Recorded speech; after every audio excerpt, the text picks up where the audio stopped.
Oke, Assalamualaikum warahmatullahi wabarakatuh. Puji syukur kita panjatkan kehadirat Allah Subhanahu wa taala atas limpahan rahmat dan karunia kepada kita sekalian, sehingga adik-adik sekalian dan kami bisa bertemu dalam kegiatan pendidikan wawasan kebangsaan bagi pelajar tahun 2022. Salawat dan salam tak lupa kita aturkan kepada junjungan kita Nabi Agung Nabi Muhammad sallallahu alaihi wasallam. Adik-adik sekalian, kegiatan ini dilaksanakan oleh Badan Kesatuan Bangsa dan Politik Kota Pekalongan. Adik-adik sudah pernah lihat kantornya? Atau belum pernah mendengar sekalipun apa sih Kesbangpol itu? Ada yang tahu kantornya di mana?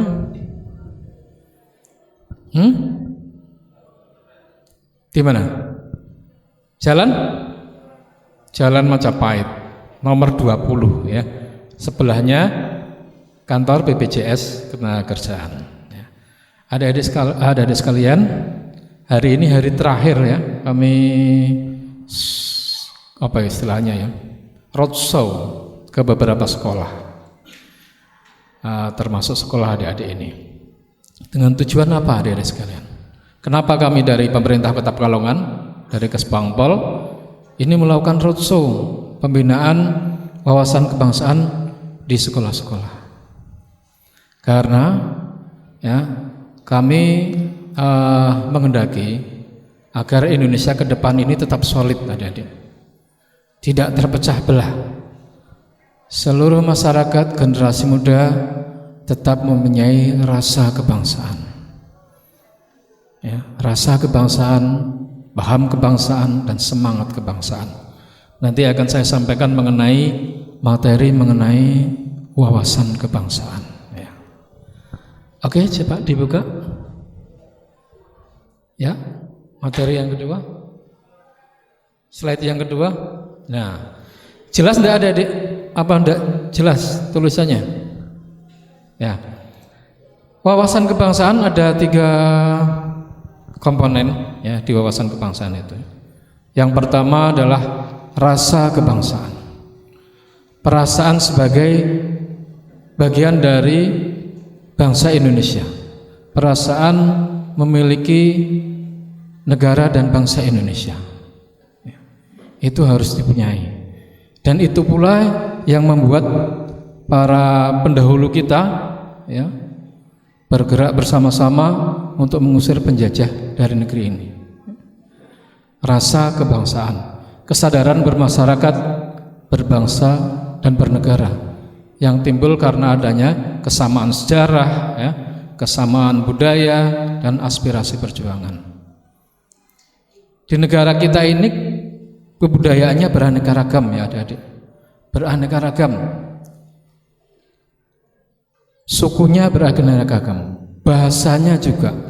Ada yang tahu suku bangsa di Indonesia ada berapa? Ada yang tahu? Ada yang bisa menyebutkan 5 saja? 5 saja suku bangsa di Indonesia yang bisa ngacung. Nah, saya suka ini. Yang bisa ngacung, maju. Ini murid SMP Salafiyah ini seperti ini ya. Bisa ngacung. Sebutkan nama. Terus jawabannya apa? Dari kelas berapa? Nama saya Muhammad Bagus Arin Putra dari kelas 9E. Untuk menyebutkan 5 suku bangsa, saya punya 5 yang dasar saja. Suku Jawa, Sunda, Madura, Bugis sama Batak. Tepuk tangan untuk Mas Bagus. Wah, ini jawabannya mantap. Percaya diri banget, saya suka ini. Jawabannya betul. 5 suku bangsa, suku Jawa, Sunda, Batak, apa lagi tadi? Madura, Bugis. Wah, ada lagi yang bisa menambahi dari Putri? 5 lagi. 5 lagi. Ayo, yang Putri jangan kalah sama yang Putra. Ayo, masa Putri kalah sama Putra? Mbak. Siapa? Wah, Madinah. Siapa Pak namanya Pak? Mbak Dinar. Oke, Mbak Dinar. Latihan bicara enggak apa-apa, salah juga enggak apa-apa. Malah cok bisa tak kasih hadiah enggak salah.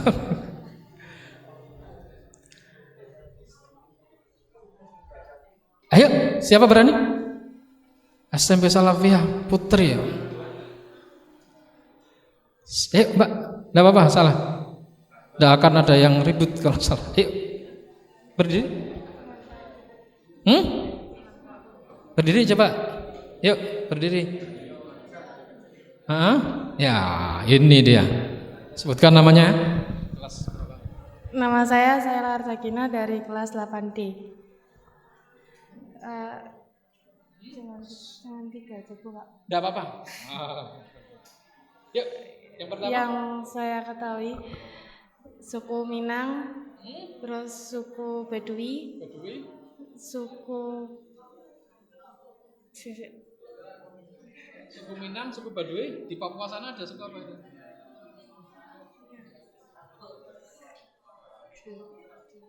Apa? Suku Batak, suku Bedui, Minang, Batak. Terus di Jawa ada suku apa? Selain suku Jawa, suku Sunda, suku Baduy, ada juga kan ya? Oke, terima kasih. Ya, luar biasa, tepuk tangan dulu. Ya, yang penting berani dulu ya, berani dulu. Ada sekitar 1000 lebih suku bangsa di Indonesia. Percaya tidak? Ya. Di Jawa aja macam-macam ya sebenarnya ya. Suku Jawa, suku Sunda, suku Baduy, suku Tengger. Nah, itu kan sudah banyak macamnya ya. Apalagi yang di luar Jawa. Di Papua itu banyak lagi suku kecil-kecil itu. Tiap desa sukunya sendiri. Jadi mereka banyak sekali. Jadi mengelompok-mengelompok, setiap suku mengelompok, setiap desa mengelompok. Ya. Kira-kira adik-adik kita gampang terpecah belah tidak? Kalau kebiasaannya berbeda-beda, suku bangsanya berbeda-beda, kebiasaannya berbeda-beda. Kira-kira gampang terpecah belah enggak? Agamanya berbeda. Gampang ya? Gampang terpecah-pecah.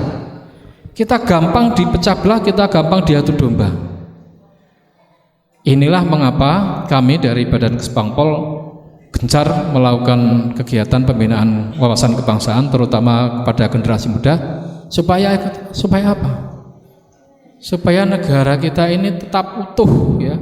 Negara yang sudah diperjuangkan oleh pahlawan, para pahlawan pendahulu kita ini tetap utuh ya adik-adik. Tidak terpecah belah, tidak hancur.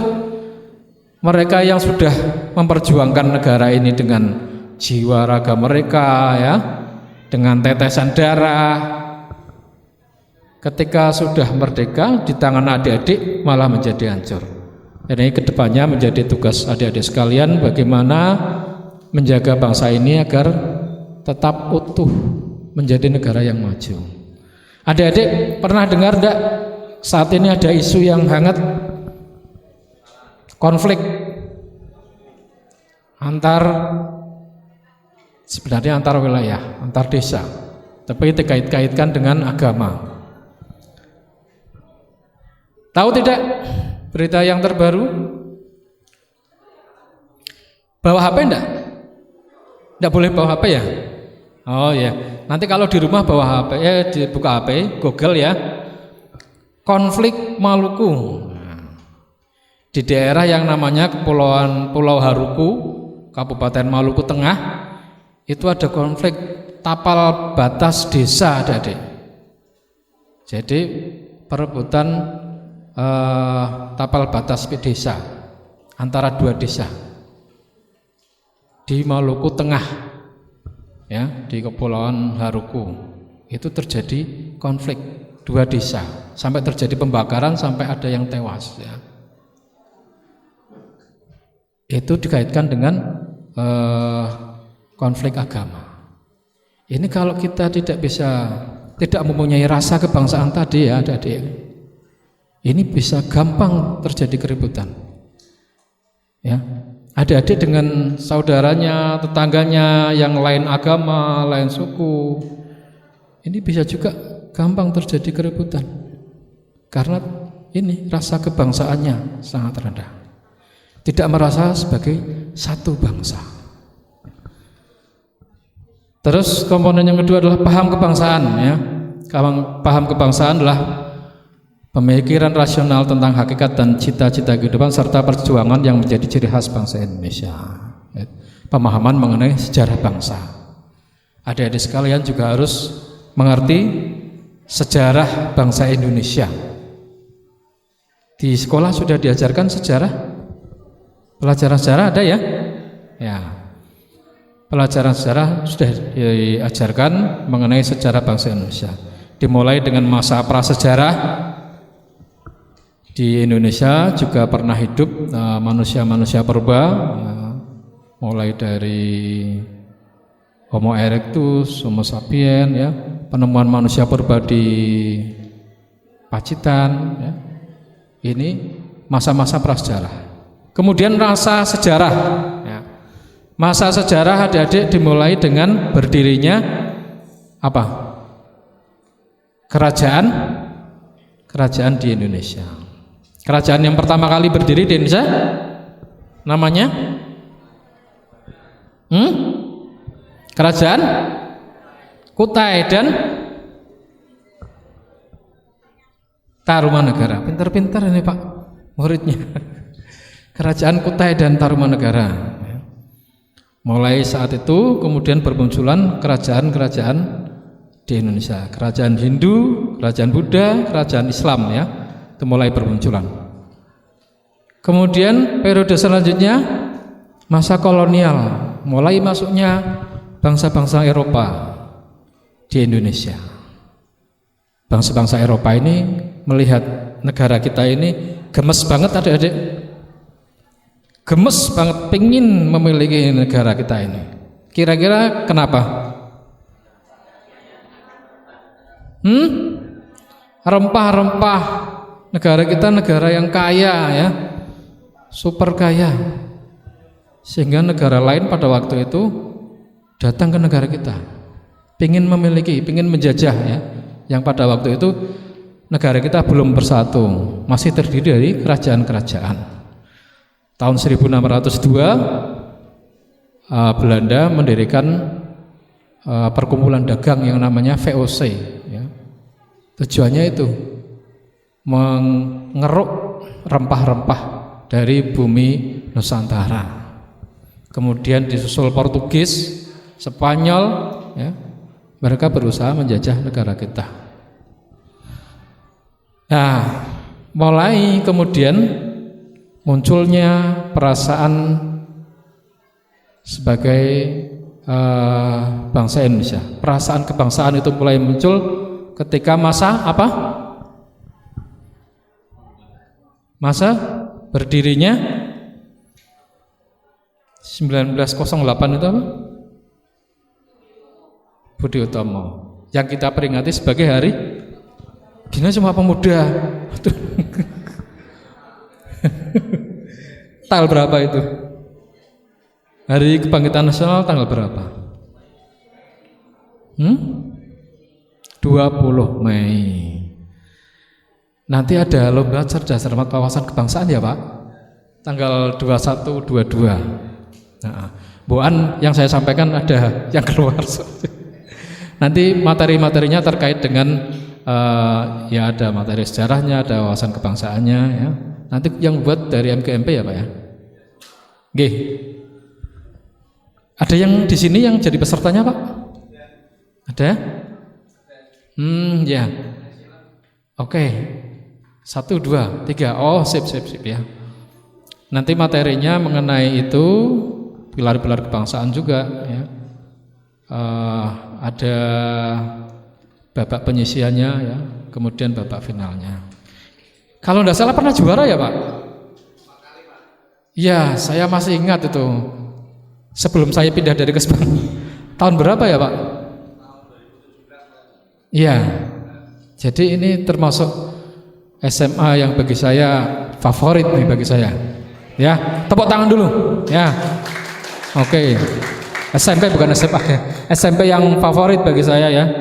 Karena sudah 4 kali juara lomba cerdas cermat wawasan kebangsaan. Luar biasa ini. Pak gurunya juga luar biasa, Bapak Ibu gurunya. Ya. Oke, saya lanjutkan. Tadi sampai apa tadi ceritanya ini? Oh, 1908 ya. Kemudian sejak saat itu nama Indonesia juga mulai dikenal adik-adik. Mulai dikenal termasuk dengan penerbitan media yang namanya Indonesia Merdeka tahun 1924 yang diterbitkan oleh Perhimpunan Indonesia. Ya, itu tokoh-tokohnya termasuk Insinyur Soekarno di situ. Kemudian tahun 1928 terjadilah peristiwa yang membangkitkan perasaan kebangsaan yang kuat, kokoh, penyatuan secara nasional bangsa Indonesia. Dalam apa? Kegiatan apa? 1928. Sumpah Pemuda. Ada yang bisa menyebutkan Sumpah Pemuda? Sumpah Pemuda. Kami putra dan putri Indonesia. Ada yang berani? Saya biasanya kasih hadiah Mbak Sucian, mana ini? Keluar ya? Oh, di depan ya. Yang bisa menyebutkan tak kasih hadiah. Sumpah Pemuda.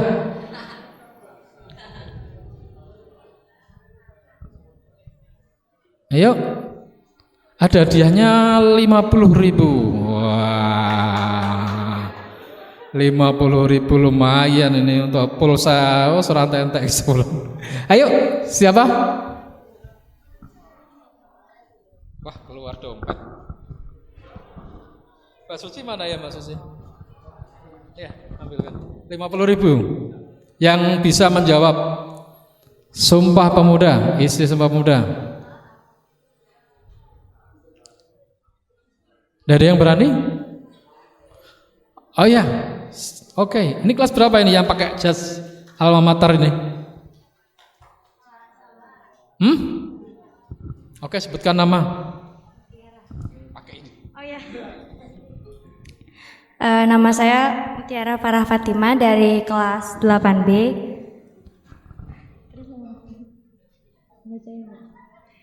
Kami putra dan putri Indonesia mengaku berbangsa yang satu, bangsa Indonesia.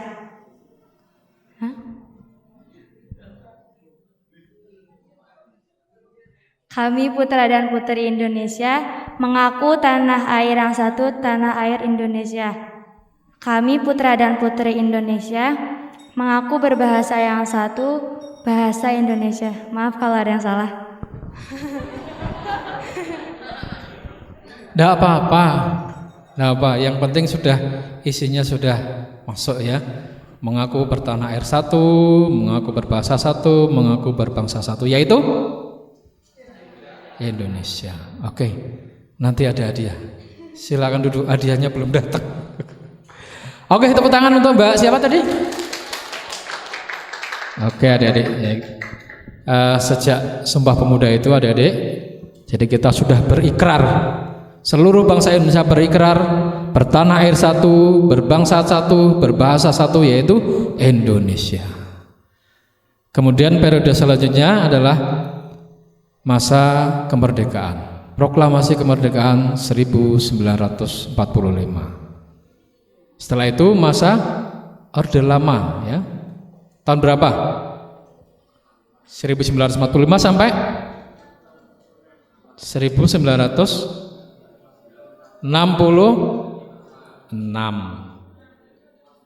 Kemudian setelah Orde Lama, Orde Baru tahun berapa sampai berapa? 1966 sampai 98 ya. 98 ada apa itu? Reformasi, menuntut perubahan ya. Perubahan tatanan sosial dan tatanan politik 98 sampai sekarang. Itu termasuk ada reformasi. Adik-adik, perpaduan dari rasa kebangsaan ya. perasaan sebagai satu bangsa, kemudian dengan paham kebangsaan, itu adalah semangat kebangsaannya. Perpaduan antara rasa kebangsaan dan paham kebangsaan, itu timbul adanya semangat kebangsaan, semangat cinta tanah air, semangat rela berkorban untuk bangsa dan bernegara. Ini 3 komponen wawasan kebangsaan. Apa itu wawasan kebangsaan, Mas Anang? Wawasan kebangsaan adalah cara pandang bangsa Indonesia, cara pandang adik-adik sekalian ya, yang dilengkapi oleh tadi rasa kebangsaan, paham kebangsaan, semangat kebangsaan dalam upaya menjaga dan mewujudkan cita-cita nasional berdasarkan Pancasila dan Undang-Undang Dasar 1945 dengan memahami jati dirinya sebagai bangsa Indonesia. Jati diri bangsa Indonesia apa sih adik-adik? Jati diri bangsa Indonesia. Banyak yang ngomong Indonesia sudah lupa dengan jati dirinya. Krisis identitas, krisis jati diri. Apa sih jati diri bangsa Indonesia? Apa sih? Masa enggak tahu? Kepribadian bangsa Indonesia apa sih? Pancasila ya? Ya kan? Kepribadian bangsa kita ya Pancasila. Jati diri bangsa kita ya Pancasila. Kalau kita tidak sesuai Pancasila ya, misalkan gampang sekali berseteru dengan saudaranya, gampang sekali dipecah belah. Itu artinya kita sudah lupa dengan jati diri bangsa kita ya adik-adik sekalian ya. Kalau ada yang ngomong kita sudah lupa dengan jati diri bangsa kita, nah itu kalau kita sudah bermusuhan dengan saudara kita gampang dipecah belah ya. Kita tidak menghormati orang lain yang berbeda dengan kita, tidak mempunyai toleransi, itu artinya kita sudah lupa dengan jati diri kita sebagai bangsa Indonesia. Jadi yuk lanjut. Ini pentingnya wawasan kebangsaan pada era 4.0 ya sekarang ini. Lanjut saja, biar cepat saja ya.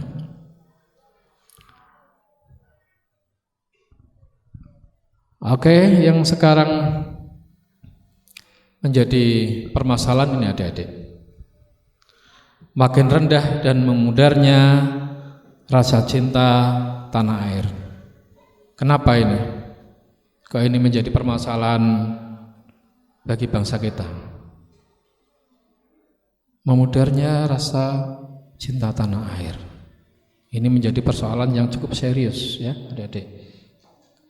Kita seringkali gampang dipecah belah, gampang terprovokasi ya. Adanya medsos ya, adanya berita-berita hoak, kita gampang percaya, gampang terprovokasi. Kemudian semakin memudarnya rasa cinta tanah air kita ya. Karena kita mudah diprovokasi. Ini saya pagi tadi saja sudah baca WA di Maluku Tengah, Ambon membara, padahal tidak membara, yang membara di daerah Maluku Tengah, Kepulauan Haruku. Kemudian isu pembakaran gereja, isu pembakaran masjid, padahal tidak ada pembakaran masjid, tidak ada pembakaran gereja. Yang dibakar rumah itu pun karena berseteru ya. Jadi gampang sekali kita dipecah belah. Kalau kita terprovokasi, ya sudah akan terjadi perpecahan. Dulu tahun berapa ya Pak di Maluku itu pernah terjadi konflik agama yang besar. Kalau tidak salah 99 apa ya. Itu pernah terjadi ya.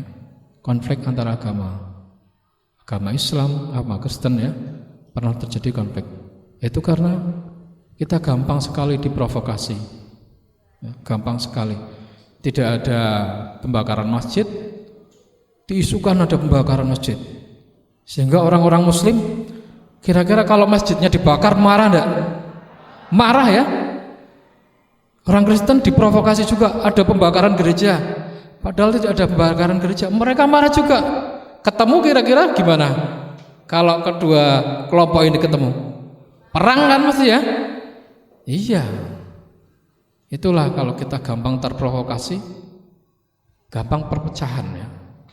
Gampang bermusuhan dengan saudara kita yang tidak sama dengan kita, yang lain agama atau lain suku dengan kita. Penghargaan terhadap nilai budaya dan bahasa. Kita harus menghargai budaya-budaya lokal ya, bahasa lokal, budaya lokal, tapi tetap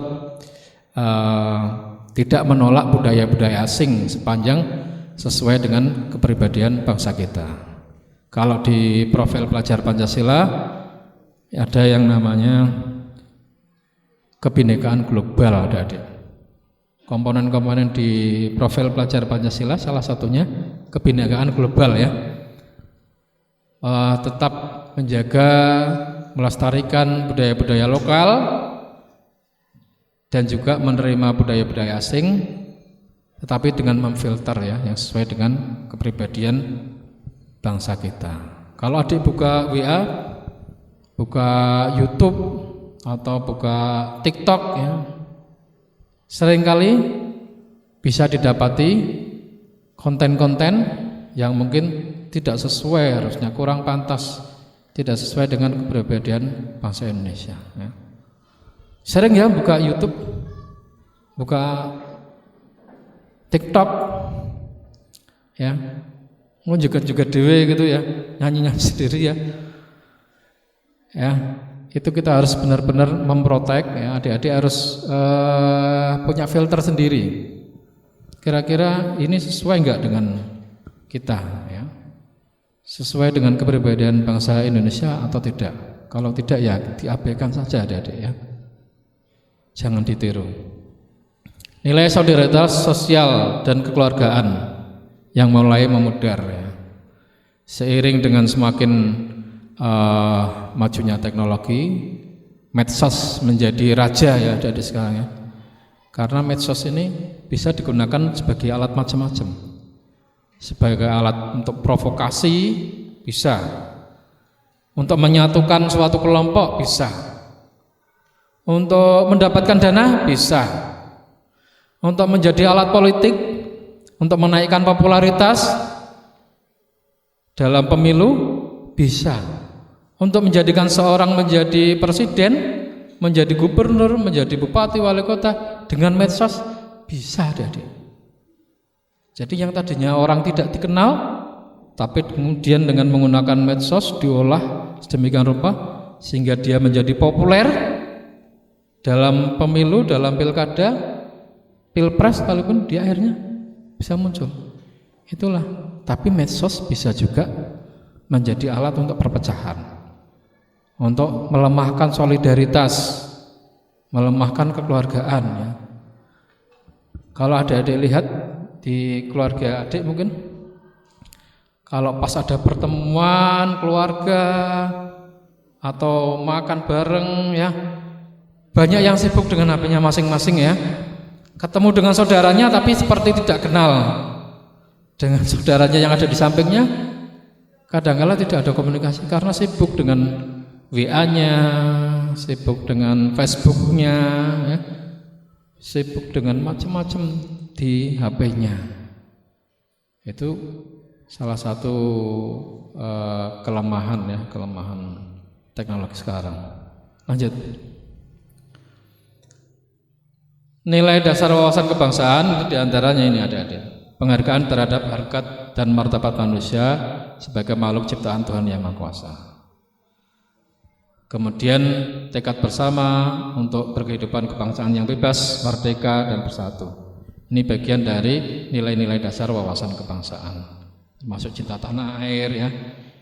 Ini sudah bagian dari tadi yang saya sebutkan, rasa kebangsaan, paham kebangsaan dan semangat kebangsaan. Oke, lanjut. Adik-adik sekalian, masih semangat? Oke, saya akan cek ini masih konsentrasi atau tidak. Saya pinjam pulpennya satu. Ya. Coba saya ingin melihat konsentrasi adik-adik benar apa tidak ini. Saksikan pulpen saya ya, lihat pulpen saya ya. Kalau saya lempar ke atas, Anda tepuk tangan ya. Tapi kalau saya tidak melempar jangan tepuk tangan ya. Oke, siap? Oke. Oh, berarti belum konsen ini. Kalau saya lempar, tepuk tangan. Nanti kalau salah, saya suruh maju ke depan. Tak tanyai harus bisa menjawab. Hukumannya seperti itu. Sepakat adik-adik? Atau ke depan nyanyi saja? Nyanyi saja? Oke, ya wes. Oke. Kalau tidak ingin nyanyi berarti jangan salah. Ya, jangan salah. Kalau saya lempar ke atas, tepuk tangan. Kalau enggak lempar berarti jangan tepuk ya. Paham semua? Oke, mulai ya.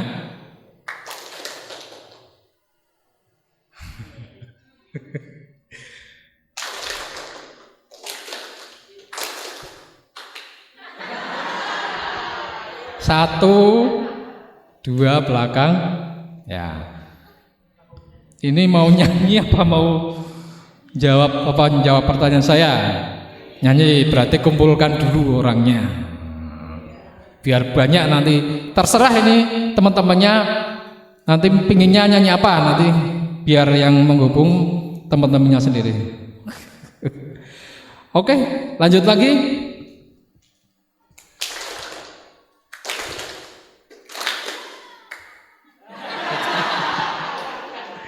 Ada 3 ya. Lanjut lagi.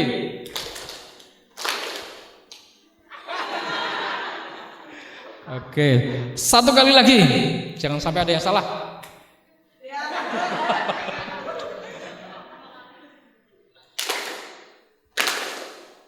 Oke, cukup berarti sudah konsentrasi.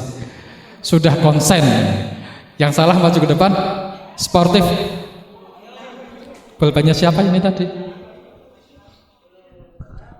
Ayo maju ke depan.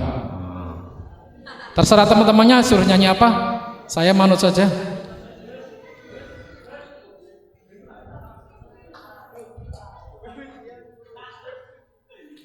Oke, adik-adik, temannya disuruh nyanyi apa nih? Hah? Balonku? Aduh. Oke, balonku tapi vokalnya diganti huruf U semua. Ya. U ya, U semua. Oke, 1, 2, 3.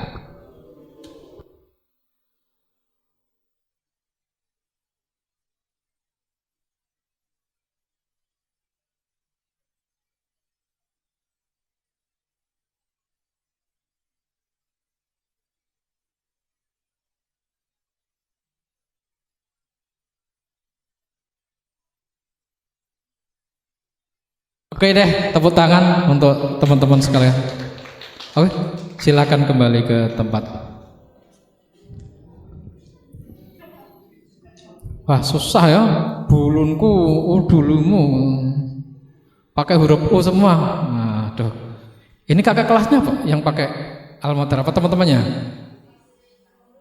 Oh, pengurus OSIS-nya ngerjain berarti ini. Waduh. Lanjut, ini ada 4 konsensus kebangsaan yang sering disampaikan 4 pilar ya. Sebenarnya ini namanya 4 konsensus kebangsaan. Kenapa disebut 4 konsensus kebangsaan? Ya, karena apa tidak disebut 4 pilar? Karena Pancasila ini ada yang menyampaikan bukan salah satu pilar tapi dasarnya, ya, pondasinya. Pancasila itu pondasi dari pilar-pilar yang ada di Indonesia. Jadi penyebutannya bukan lagi 4 pilar tapi 4 konsensus kebangsaan. Yang pertama Pancasila. Fungsi Pancasila apa aja adik-adik? Dasar negara. Dasar hukum tertinggi adalah pembukaan Undang-Undang Dasar 1945. Jati diri bangsa, kepribadian. Apalagi?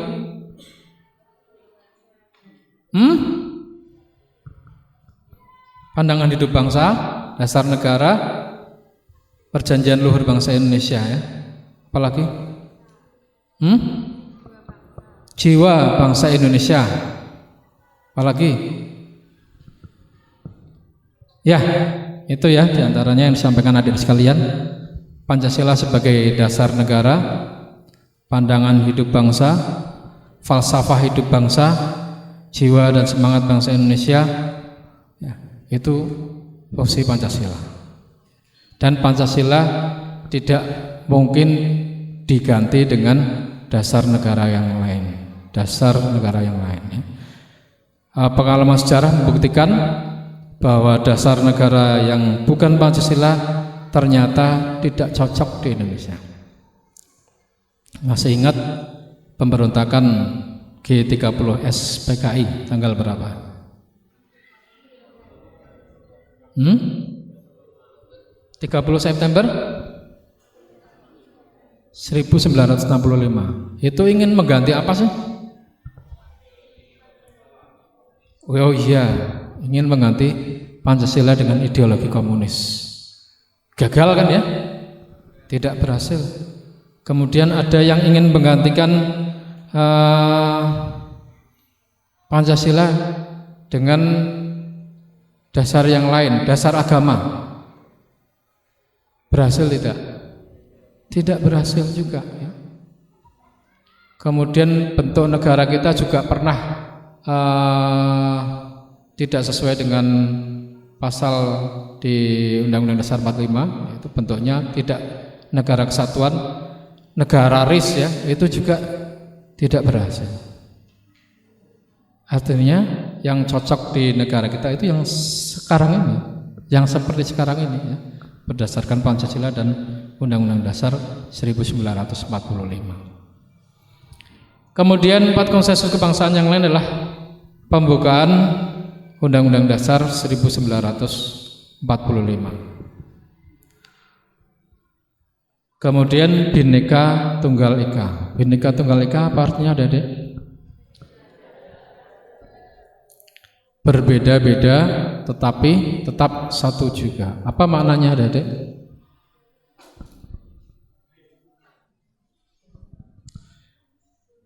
Berbeda-beda tetapi tetap satu juga.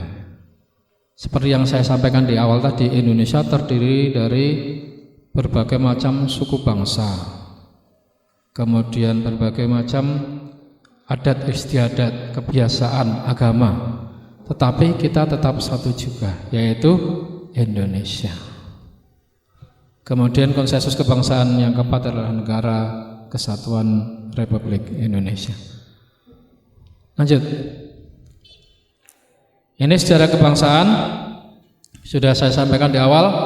Ada 2 kerajaan besar yang hampir melingkupi seluruh wilayah Nusantara sekarang ini. Kerajaan apa, Adik?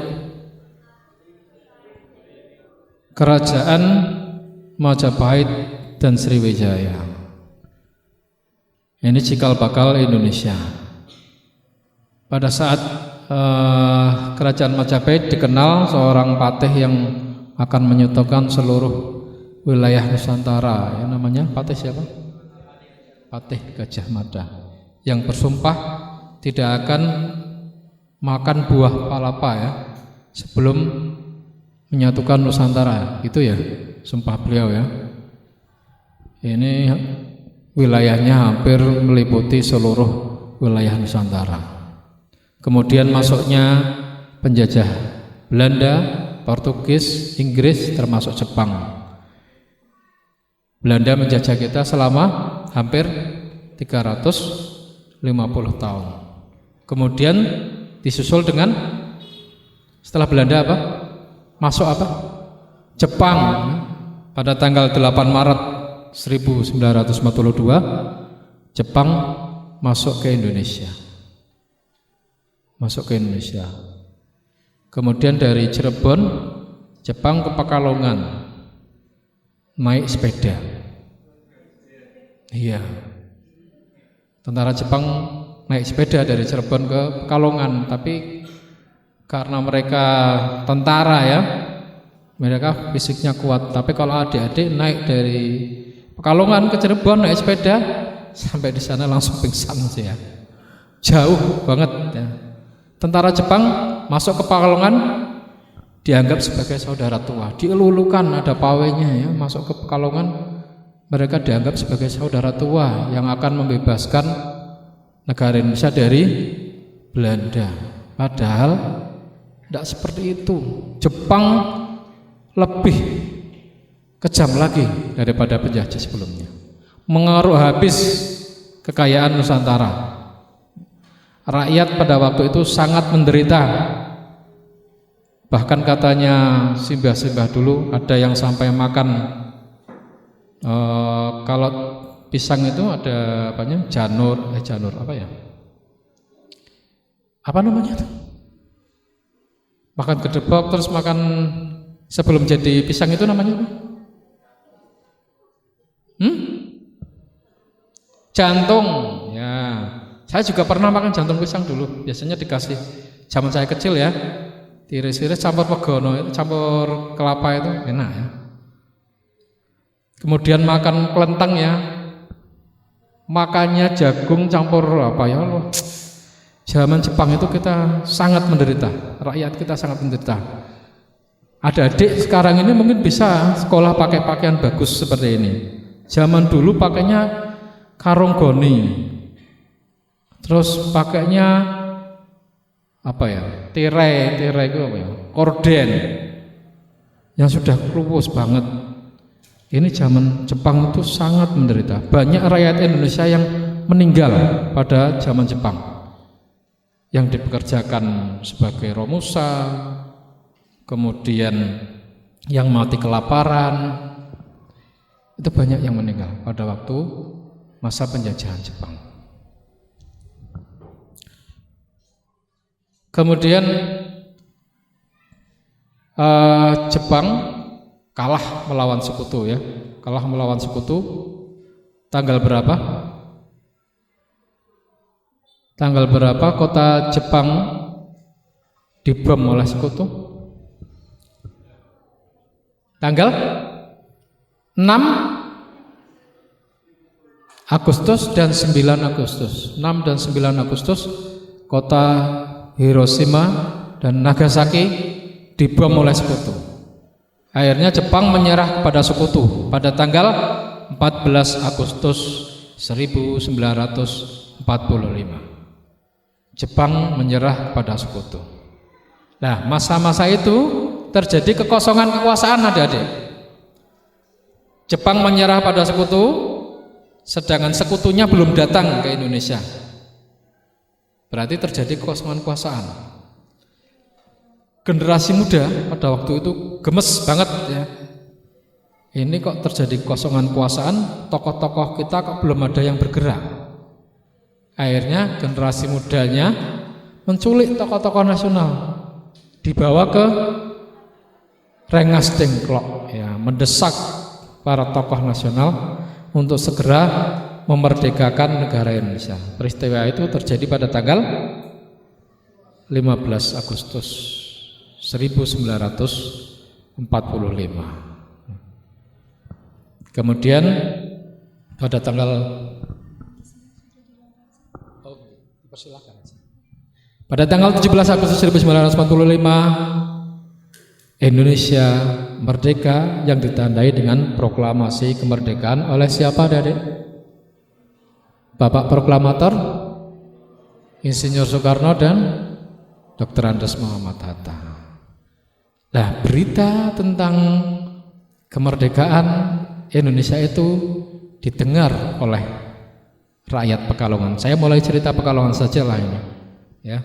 Didengar oleh rakyat Pekalongan karena ada yang mengikuti acara itu, proklamasi kemerdekaan, pulang ke Pekalongan. Tanggal 18 Agustus 1945 terjadi pengibaran bendera merah putih adik-adik di Pekalongan. Tanggal 18 Agustus. Padahal di sekitarnya masih banyak tentara Jepang. Pengibaran benderanya di depan stasiun Pekalongan yang dilakukan oleh para pemuda. Kalau adik mau lihat di monumen ya, patung monumen itu belakangnya ada diorama, ada adik, penggambaran sejarah pertempuran di Pekalongan. Di belakangnya patung itu ada gambar-gambar yang menggambarkan sejarah.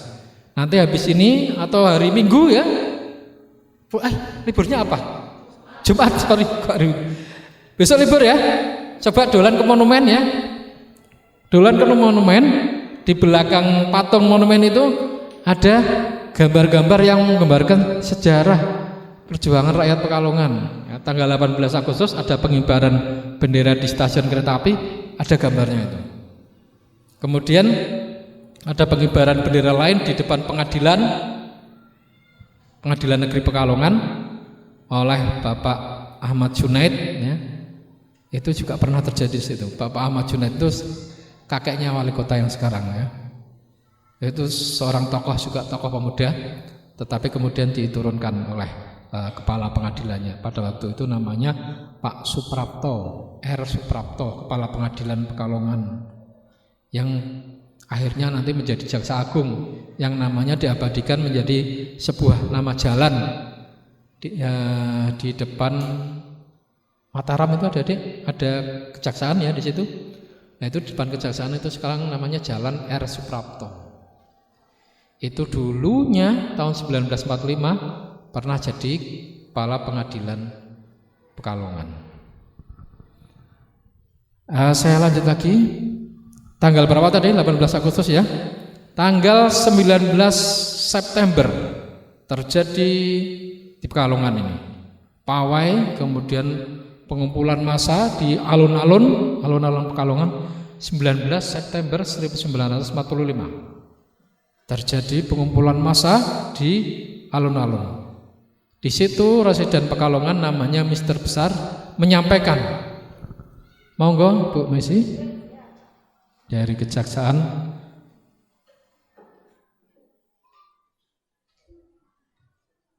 Nah, saya lanjutkan sedikit ya Bu. Tadi sudah saya singgung ini Bu, Pekalongan pernah punya seorang tokoh besar namanya R. Suprapto ya, yang dulunya pernah menjadi kepala pengadilan Pekalongan tahun 1945 itu ya, kemudian sekarang menjadi nama jalan. Adik-adik, saya lanjutkan. 19 September 1945 Residen Pekalongan pada waktu itu yang namanya besar-besar mengumumkan bahwa Pekalongan, bahwa Indonesia sudah merdeka dan Pekalongan menjadi bagian dari Negara Kesatuan Republik Indonesia. Nah, sejak itu ya, sejak tanggal 19 September 1945 ini Pekalongan menjadi bagian dari Negara Kesatuan Republik Indonesia. Ini Mister Besar pidato di alun-alun Pekalongan. Padahal Jepang masih ada di Pekalongan ya. Rakyat Pekalongan menuntut agar Jepang meninggalkan Pekalongan. Terjadilah perundingan. Rencananya akan diadakan tanggal 1 Oktober. Tapi kemudian diganti menjadi tanggal 3 Oktober karena pada waktu itu di Semarang masih ada peristiwa mempersiapkan diri, ada sekutu yang akan datang ke Semarang, sehingga digeser menjadi tanggal 3 Oktober. Nah, adik-adik, tanggal 3 Oktober inilah yang kita peringati sebagai hari pertempuran Pekalongan berdasarkan SK Wali Kota Pekalongan. Saya nomornya lupa. Menetapkan tanggal 3 Oktober ini sebagai hari pertempuran Pekalongan. Adik-adik belum pernah mengikuti upacara di monumen? Belum pernah ya, karena sebelumnya masih SD ya. Kalau kakak-kakak kalian yang di SMA pada waktu SMP mungkin pernah. Karena kita 2 tahun tidak mengadakan upacara ini. Upacara 3 Oktober 3 tahun tidak diadakan karena ada pandemi. Sebelumnya setiap tahun kita mengadakan upacara pertempuran 3 Oktober adik-adik. Upacara pertempuran 3 Oktober itu untuk memperingati pertempuran rakyat Pekalongan melawan apa? Tentara Jepang ya. Rakyat Pekalongan menuntut Jepang meninggalkan Pekalongan. senjata-senjata Jepang diserahkan kepada rakyat Pekalongan. Tanggal 3 Oktober terjadi perundingan antara pihak Jepang dengan pihak Pekalongan, pihak Indonesia, pihak rakyat Pekalongan yang diwakili oleh Residen Pekalongan, Mister Besar, kemudian Ketua KNID dan tokoh-tokoh Pekalongan. Nah, ini ada peristiwa adik-adik. Ada peristiwa. Pada waktu Residen Pekalongan mau mengumumkan hasil perundingan itu, ada 3 orang pemuda, ya. 3 orang pemuda yang punya keberanian luar biasa, ya. Di tengah tentara Jepang yang membawa senjata, ini 3 orang pemuda ini maju ke depan, menurunkan bendera Jepang. Ini semangat yang harus dipunyai adik-adik. Rela berkorban demi bangsa dan negara. Bendera Jepang diturunkan, bendera Indonesia merah putih dinaikkan. Kira-kira gimana? Tentara Jepang marah apa tidak kalau seperti itu? Benderanya diturunkan. Marah kan ya? Ditembak itu. Pak Bismo, 3 orang pemuda itu diantara 3 orang itu namanya Pak Bismo. Pak Bismo itu ketembak kakinya. Ya, 3 orang pemuda itu namanya Bismo, Mumpuni, dan Rahayu. 3 orang pemuda Pekalongan yang menurunkan bendera Jepang pada waktu peristiwa 3 Oktober. Namanya apa? Namanya siapa? Bismo, Mumpuni, Rahayu. Ini di pelajaran sejarah tidak ada adik-adik. Tapi perlu saya sampaikan kepada adik-adik sebagai pengetahuan ya, bahwa pernah terjadi peristiwa pertempuran antara rakyat Pekalongan melawan tentara Jepang. Rakyat Pekalongan yang di depan markas tentara Jepang itu, markas Kempetai namanya ya, ditembak ya adik-adik. Ditembak ya. 37 orang meninggal dunia dan banyak luka-luka. Nama-nama 37 orang yang meninggal dunia ini adik-adik bisa melihat di depan Masjid Syuhada. Ada Tugu Bambu Runcing ya. Lihat enggak? Ya. Besok libur kan ya? Jalan-jalan ke situ. Ke Masjid Syuhada, di depannya ada Tugu Bambu Runcing, dilihat di bawahnya ada 37 nama orang yang gugur dalam peristiwa 3 Oktober. Terus nanti dilanjut ke monumen, ke belakangnya patung ya. Nanti dilihat dioramanya, diorama ya, yang menggambarkan peristiwa pertempuran di Pekalongan. Itu ada di belakang patung itu, patung monumen ya. Besok ya jalan-jalan ke sana ya, biar tahu. Jadi tidak sekedar mendengarkan cerita saya, tapi juga ternyata oh iya, ternyata peristiwanya seperti itu. Kemudian setelah sehari sesudahnya korban-korban pertempuran 3 Oktober ini baru ditolong oleh anggota Palang Merah ya, yang pada waktu itu diketuai oleh yang namanya Dr. Dr. Tupamahu apa ya. Kemudian juga dibantu oleh istrinya Pak Hugeng, namanya Bu Meriati Hugeng ya. Pada waktu itu Pak Hugeng juga ada di situ ya, jadi polisi pada waktu itu tidak berpakaian, polisi Indonesia pada waktu itu tidak berpakaian polisi seperti polisi tentara Jepang ya. Pak Hugeng kemudian menjadi apa adik-adik? Kapolri. Nama Pak Hugeng ini diabadikan menjadi nama Stadion Hugeng ya. Kata Gus Dur ada 2 polisi yang jujur adik-adik. Ada 2 polisi yang jujur. Siapa? Polisi tidur dan polisi Hugeng. Kalau polisi tidur ya jelas ya. Dia apa-apain juga. Karena Pak, karena polisi tidur. Polisi tidur tahu enggak sih? Apa itu? Jeglung.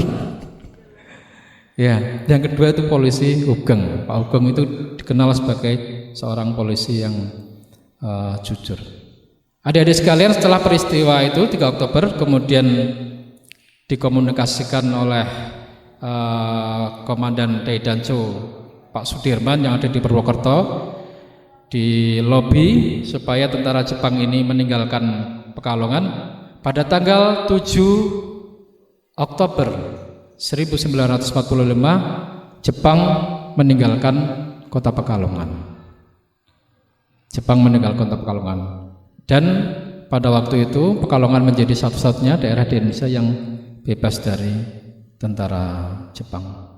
Oke, saya kira adik-adik sekelumit, karena selanjutnya akan disampaikan materi dari kejaksaan.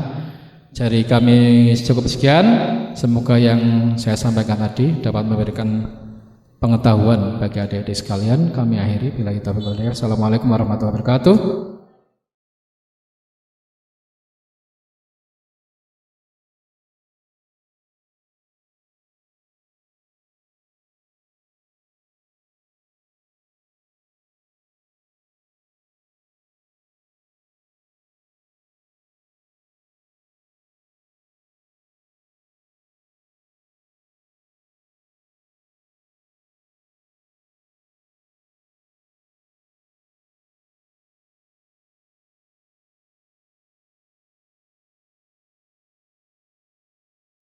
Bismillahirrahmanirrahim.